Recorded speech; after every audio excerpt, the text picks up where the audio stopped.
नमस्कार, मैं हूं विशाल यादव। क्या प्रधानमंत्री नरेंद्र मोदी पर एफआईआर दर्ज करने जा रहा है चुनाव आयोग? चुनाव आयोग ने इतना बड़ा फैसला ले लिया है जिससे पूरे देश में हाहाकार मच गया है। हम सभी लोगों को मालूम है कि सबसे ज्यादा आदर्श आचार संहिता का उल्लंघन प्रधानमंत्री नरेंद्र मोदी, अमित शाह और भाजपा के बड़े बड़े नेता करते हैं। चुनाव के दरमियान पैसे बांटना, चुनाव के दरमियान हिंदू मुसलमान करना, जाति धर्म के नाम पर वोट मांगना, यानी कि आए दिन प्रधानमंत्री नरेंद्र मोदी एंड कंपनी लगातार आदर्श आचार संहिता का उल्लंघन करती पाई जाती है। बिहार में चुनाव था, मोदी जी पैसे बांट रहे थे। यहां तक कि उत्तर प्रदेश में जब विधानसभा चुनाव था उस समय भी प्रधानमंत्री नरेंद्र मोदी ने जाति धर्म के नाम पर वोट मांगा था। मामला दिल्ली हाई कोर्ट गया था जहां पर मांग की गई थी कि प्रधानमंत्री नरेंद्र मोदी को अयोग्य ठहरा दीजिए, मोदी पर 6 साल की बैन लगा दीजिए। प्रधानमंत्री नरेंद्र मोदी आदर्श आचार संहिता का उल्लंघन कर रहे हैं, मोदी पर 6 साल बैन लगा दीजिए, कोई चुनाव न लड़ पाए। दिल्ली हाईकोर्ट ने याचिका को खारिज कर दिया था। लेकिन अब चुनाव आयोग ने ऐसा नियम कानून बना दिया है। चुनाव आयोग का कहना है कि अब नोटिस नहीं भेजेंगे, अब नोटिस नहीं भेजेंगे, सीधा एफआईआर दर्ज करेंगे। लोग कह रहे हैं कि चुनाव आयोग के अंदर का मर्द जाग गया है, चुनाव आयोग का जमीर जाग गया है। अनुराग यादव से क्या तीखी नोकझोंक हुई कि चुनाव आयोग राइट टाइम आ गया है। लेकिन दोस्तों, ये सिर्फ क्या विपक्ष के लिए या फिर सत्ता पक्ष के नेताओं पर भी एफआईआर दर्ज होगी? सबसे बड़ा सवाल यही है कि ये जो नियम कानून बन रहे हैं ये विपक्ष के लिए बन रहे हैं। राहुल गांधी, अखिलेश यादव, ममता बनर्जी या फिर विपक्ष के बड़े बड़े नेताओं के लिए बन रहे हैं या फिर सभी के लिए बन रहे हैं? वैसे चुनाव आयोग का नियम है तो सभी पर लागू होगा, लेकिन भाजपा पर कहां लागू होता है? हम लोग देख रहे हैं ना कि मोदी जी कुछ भी कर देते हैं, सब कुछ माफ, चुनाव आयोग टिप्पणी तक नहीं करता है। लेकिन अब चुनाव आयोग का कहना है, जागरण अखबार में खबर भी छप गई है, लिखा भी है, अब नोटिस नहीं सीधे दर्ज हो रही एफआईआर। आदर्श आचार संहिता के नियमों में चुनाव आयोग ने किया बदलाव। तो चुनाव आयोग ने क्या बदलाव किया है? ऐसा करने पर एफआईआर तुरंत दर्ज होगी, क्या करने पर एफआईआर दर्ज होगी, आज इसी वीडियो में हम सभी लोग चर्चा करने वाले हैं। और अगर आपके यहां का कोई नेता, क्योंकि चुनाव आने वाला है, उत्तर प्रदेश में, बंगाल में, असम में चल रहा है, कई राज्यों में चुनाव चलने वाले हैं, ठीक है, तो आपके नेता क्या नहीं कर सकते, आज इसी वीडियो में आपको बताऊंगा। अगर आपके नेता ऐसा करते हैं तो आप एफआईआर दर्ज करा सकते हैं, आप चुनाव आयोग से शिकायत कर सकते हैं और चुनाव आयोग एफआईआर दर्ज करेगा। तो क्या चुनाव आयोग की नई गाइडलाइंस हैं, आज इसी वीडियो में हम सभी लोग चर्चा करने वाले हैं। देखिए, लिखा भी है, अब नोटिस नहीं दी जाएगी, सीधे एफआईआर दर्ज की जाएगी। आदर्श आचार संहिता के नियमों में चुनाव आयोग ने किया बड़ा बदलाव। देखिए, लिखा भी है, चुनाव आयोग ने आदर्श आचार संहिता के उल्लंघन से निपटने के नियमों में बड़ा बदलाव किया है। अब उल्लंघन पर नोटिस जारी करने के बजाय सीधे एफआईआर दर्ज की जाएगी।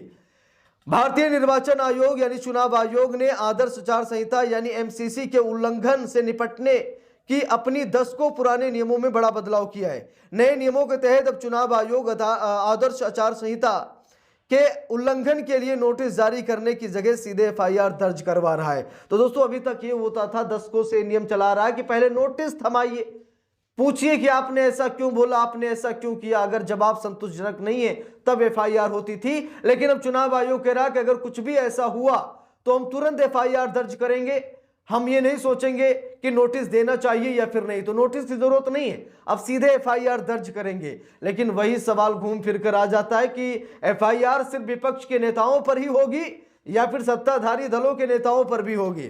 देखिए, लिखा भी है, दरअसल मुख्य चुनाव आयुक्त ज्ञानेश कुमार के नेतृत्व में लिया गया यह फैसला चुनावी प्रक्रिया को तेज करने और कानूनी सख्ती बढ़ाने के उद्देश्य से लिया गया है, क्योंकि चुनाव के कम चरणों में और कम समय में संपन्न होने के कारण नोटिस जारी करने, जवाब मांगने और फैसला सुनाने की समय लेने वाली प्रक्रिया अब चुनाव प्रचार के सीमित समय में पूरी कर पाना मुश्किल होता है।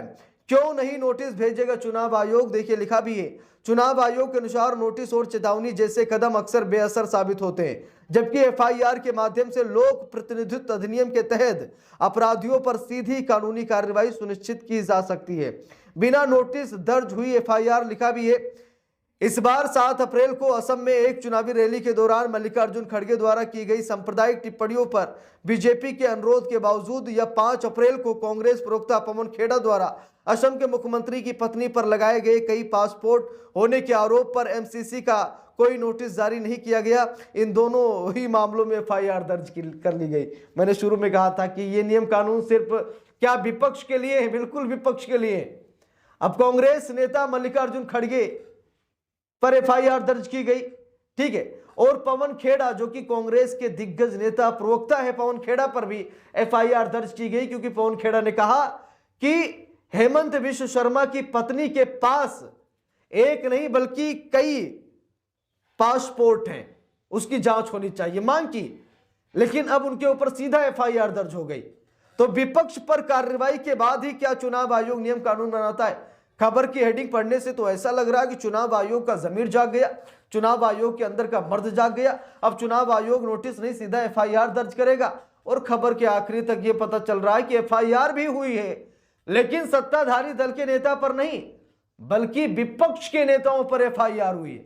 तो ये नियम कानून जो भी बन रहे ना, विपक्ष के नेताओं के लिए बन रहे, सत्ताधारी दल के लिए 7 खून माफ है। वो कुछ भी करें, वो चाहे चुनाव के दौरान हिंदू मुसलमान करे, चाहे जाति धर्म मजहब के नाम पर वोट मांगे, या फिर किसी को गालियां दे, या फिर वो पैसे बांटे, उनके लिए कोई नियम कानून नहीं, उन पर कोई एफआईआर दर्ज नहीं होगी। अगर एफआईआर दर्ज करना है तो प्रधानमंत्री नरेंद्र मोदी पर कीजिए ना, क्यों नहीं कर रहे हैं? ये सच्चाई नहीं है कि बिहार में पैसे बांटे गए और यह आश्वासन दिया गया कि सरकार बनेगी तो और बांटेंगे? तो यह आदर्श आचार संहिता का उल्लंघन नहीं है क्या? चुनाव आयोग क्या इस पर टिप्पणी करेगा? नहीं करेगा, क्योंकि मोदी शाह ने चुना है ज्ञानेश कुमार को, इसीलिए मोदी शाह पर कोई एक्शन नहीं होगा। देखिए लिखा भी है, चूंकि आदर्श आचार संहिता के तहत अधिकांश उल्लंघन जैसे सांप्रदायिक अपील, निजी हमले, अभद्र भाषा का इस्तेमाल, भ्रष्ट आचरण और मतदाताओं को डराना धमकाना पहले से ही आपराधिक कानूनों और लोक प्रतिनिधित्व अधिनियम के दायरे में आते हैं। इसलिए अधिकारियों का कहना है कि गंभीर मामलों से निपटने के लिए उचित कानूनी प्रक्रिया का इस्तेमाल किया जा सकता है। इससे चुनाव आयोग अपना पूरा ध्यान चुनाव के सुचारू संचालन पर केंद्रित कर पाता है। सीधे एफआईआर करना साझेदारी भरा कदम है, लिखा भी है।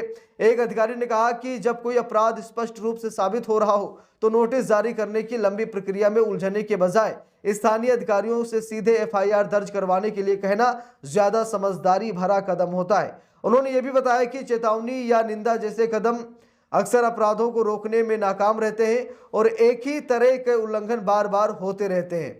तो चुनाव आयोग तो भाई तैयार हो गया है कि हम एफआईआर करेंगे, लेकिन एफआईआर किस पर होगी? विपक्ष के नेताओं पर होगी। सत्ताधारी दल पर कोई एफआईआर नहीं होगी, कोई कार्रवाई नहीं होगी।